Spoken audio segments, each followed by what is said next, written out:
President Shri Pawan Kalyan గారికి, PS chairman Manohar గారికి, విచ్చేసిన నాయకులందరికీ, వీర మహిళలకి అందరికీ కూడా నమస్కారం. ఇందాక మనోహర్ గారు ఒక మాట చెప్పారు, ఎవరు కన్నబాబు గారు అప్పుడు ఇట్లా అని ఇప్పుడు ఇట్లా అన్నారని. హలో, ఇందాక కన్నబాబు గారు ఇలా మాట్లాడారు, మళ్ళీ ఇప్పుడు ఇట్లా మార్చారని అంటుంటే, యూజువల్గా వైసీపీ వాళ్ళందరికీ షార్ట్ టర్మ్ మెమరీ రాస్తూ సఫర్ అవుతున్నారు. ఎందుకంటే ఏ వ్యక్తి ఎవరు కూడా ఇవాళ చెప్పిన మాట రేపు చెప్పరు, రేపు చెప్పిన మాట ఎల్లుండి చెప్పరు. ఒక 1 year క్రితం చెప్పిన మాట అయితే అవుట్ ఆఫ్ సబ్జెక్ట్. మేము అన్నామా అంటారు, ఒకళ్ళు అన్నామంటే మన మీద విరుచుకుపడతారు. సో మొన్న నాకు మనోహర్ గారికి థ్యాంక్స్ చెప్పాలి, అలాగే మా ప్రెసిడెంట్ గారు కూడా థ్యాంక్స్ చెప్పాలి. ఎందుకంటే జంగారెడ్డిగూడెం ఈ స్పూరియస్ లిక్కర్ తాగి చనిపోయిన సంఘటనకి నేను పంపించడం వల్ల నాకు మంచి అవగాహన ఏర్పడింది. నేనేం చెప్తానంటే మన వాళ్ళందరికీ, మీరు ఎక్కడైనా ఏదైనా సంఘటన జరిగినా లైవ్లో మనం అక్కడ పార్టిసిపేట్ చేస్తే ఉన్నటువంటి కన్విక్షను మనం వినటం వల్ల అయితే రాదు. I'm very thankful to you sir. ఆ రోజు నిజంగా నాకు తీసుకెళ్ళిన దానికి. ఎందుకంటే తర్వాత నెక్స్ట్ ఒక 1 week back, maybe 10 days back శాసనసభలో జగన్మోహన్ రెడ్డి గారు బ్లాటెంట్గా ఒక అబద్ధం చెప్పారు, అందరూ సహజంగా చచ్చిపోయారని. అప్పుడు నాకు అర్థమైంది, సహజ మరణాలంటే ఓన్లీ మగవాళ్ళే చచ్చిపోతారు, అందులోనూ పాపం రోజుకి కొంచెం తాగేవాళ్ళే చచ్చిపోతారు, అందులోనూ ఒక పర్టికులర్ ఏరియా వాళ్ళు చచ్చిపోతారు అనే విషయం నాకు తెలియదు. మరి ఆయన చెప్తారు అన్నమాట.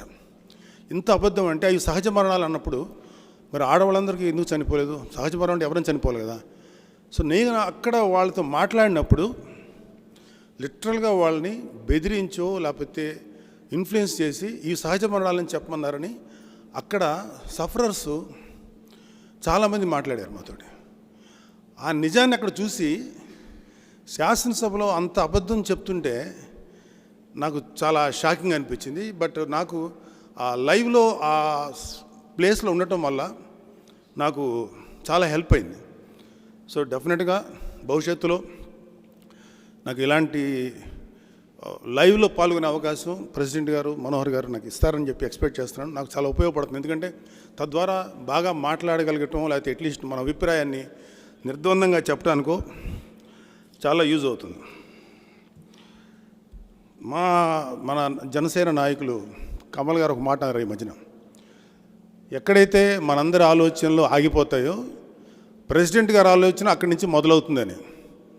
ఎందుకంటే నేను ఎందుకు నచ్చిందంటే ఆయన చెప్పిన మాట, కౌలు రైతులు అందరూ సఫర్ అవుతున్నారు అనే విషయం మనందరికీ తెలుసు, కానీ వాళ్ళకి ఒక ఇంతమంది ఉన్నారు, వాళ్ళకి మనం ఎంతో కొంత మన వైపు నుంచి ఇవ్వచ్చు అన్న ఆయన యొక్క ఆలోచన నిజంగా నేను అరే బాధపడుతున్నాయో తప్ప ఒక సొల్యూషన్తో ముందుకు రావటం అనేది really I'm very proud of my president. So ఆయన్ని నేను అంటే ఆయన అప్రిషియేట్ చేయకుండా ఉండలేము, ఎందుకంటే I'm very very happy for him. నాకు ఇంకొకటి చెప్తానంటే, ఇక్కడ నాకు ఒక చిన్న మైనస్ పాయింట్, మీకున్న ప్లస్ పాయింట్ ఏంటంటే, ఆయన నా సోదరుడు అవటం వల్ల ఎక్కువ మాట్లాడటం నాకు భయంగా ఉంటుంది.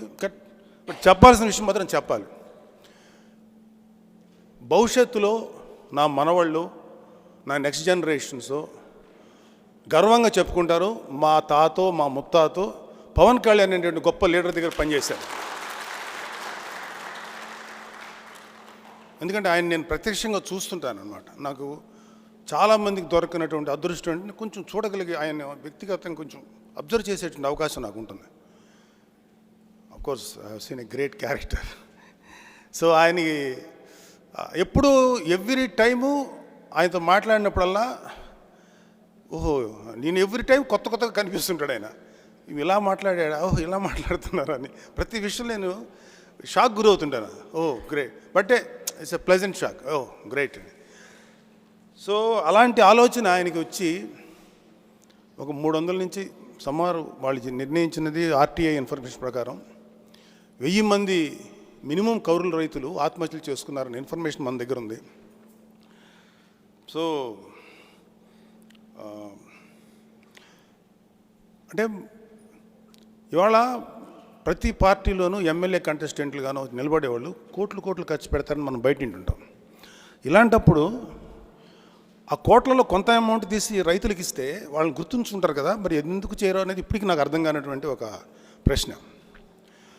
సో ఒకటైతే ఆయన చేసేటువంటి బృహత్తరమైన యజ్ఞం, కౌలు రైతులకు ₹1,00,000 ఇవ్వాలన్న యజ్ఞానికి నేను రేపు 10th లోపు మన రత్నం గారికి, మేమందరం రైతుల ఫ్యామిలీ నుంచి వచ్చిన వాళ్ళమే, పవన్ కళ్యాణ్ గారు బాగా చూసిన వ్యక్తి, ఆయన కూడా వాళ్ళు ఎలా సఫర్ అవుతారో తెలుసు. నా వైపు నుంచి ఈ మహాయజ్ఞానికి నేను ఆయన రిక్వెస్ట్ చేశాను, నాకు కూడా ఒక అవకాశం కల్పించమని.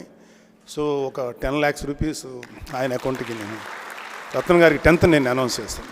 Thank you very much. నమస్తే.